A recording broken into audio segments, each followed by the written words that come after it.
How are we gonna chop up stuff?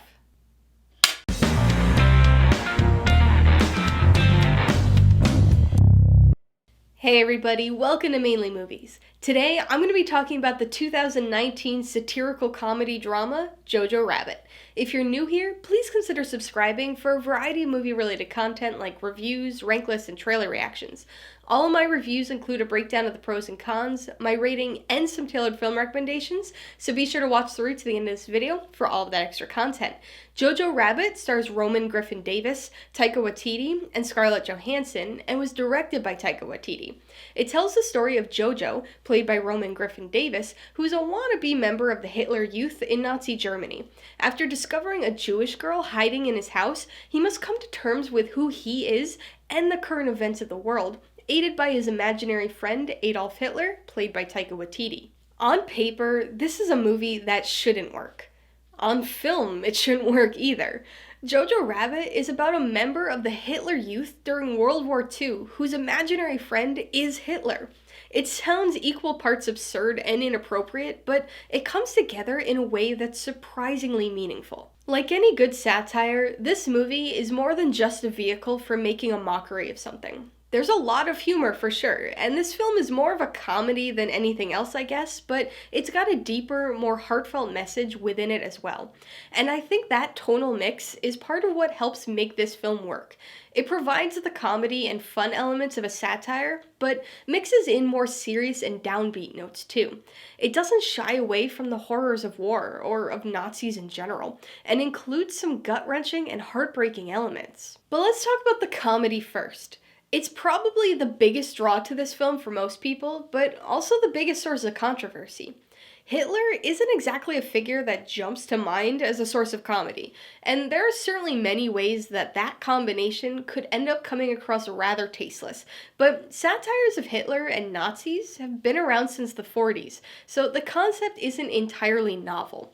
But making Hitler the imaginary friend of a little boy who dreams of being a Nazi, well, that is pretty novel. And like I said, it sounds like a terrible idea on paper, but it really works. Taika Waititi is very funny as the imaginary Hitler, and I think the juvenile irreverence that comes from it is why it works.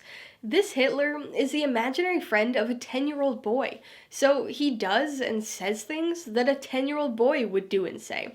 It's Jojo's perception of Hitler, rather than actually Hitler, so it makes it a little easier to laugh at. I will say that the humor of that character started to waver for me towards the end, but I kind of think that was intentional and representative of Jojo's character growth throughout the movie. Even beyond Waititi's character, this film had a lot of humor. Quite a bit of it was very obviously satirical humor, but there was a decent amount of standard comedy as well.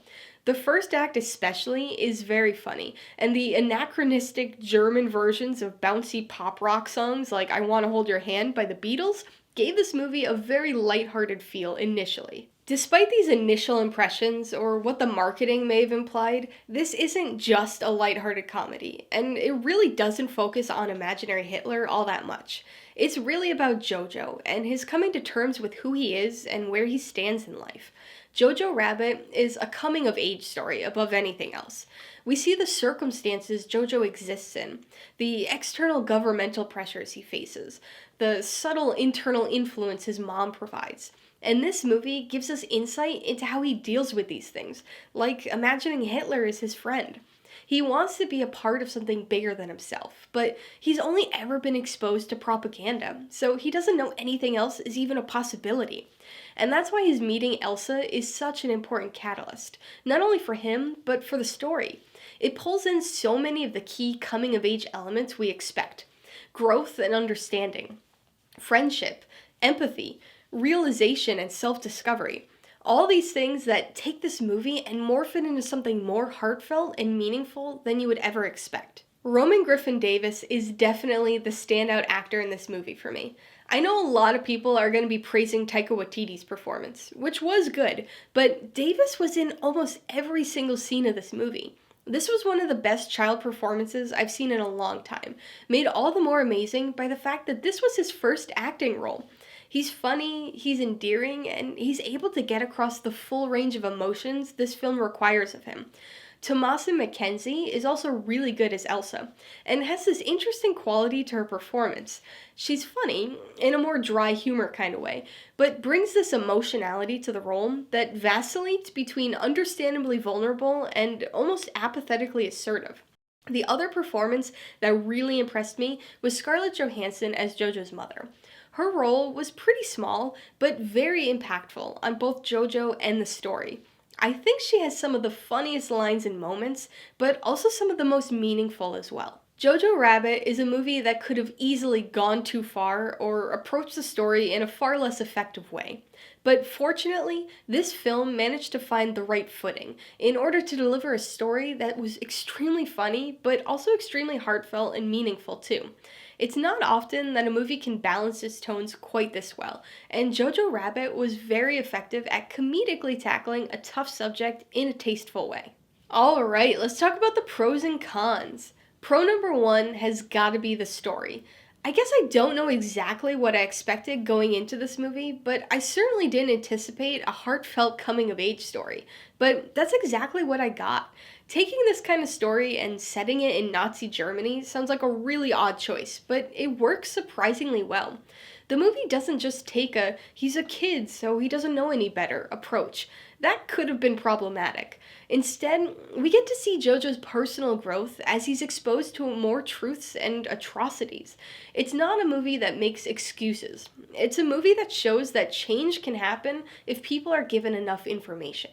The second pro is the humor. Again, on paper, a comedy about Nazis and Hitler sounds like an absolutely terrible idea. Even knowing that it's gonna be approached in a satirical way doesn't fully alleviate concerns. But this movie really nailed the humor. At times, it's irreverent and full-on satire. At other points, it incorporates situational humor or clever, witty dialogue. The comedy is never just one thing, which keeps it interesting and entertaining at the same time. Plus, it never gets so overbearing that it takes away from the film's deeper themes and messages. As far as cons go, my only real issue with the film was the over-the-top comedy in a few instances. So, by over-the-top, I don't mean that it went too far in the context of the film, but rather that it just got too goofy at points. Comedy is notoriously subjective, so the things that I think were a little too much might have been perfectly funny to you, but there were just a few moments and a few characters that went on with something just a little bit longer than they should have, and lost the humor as a result.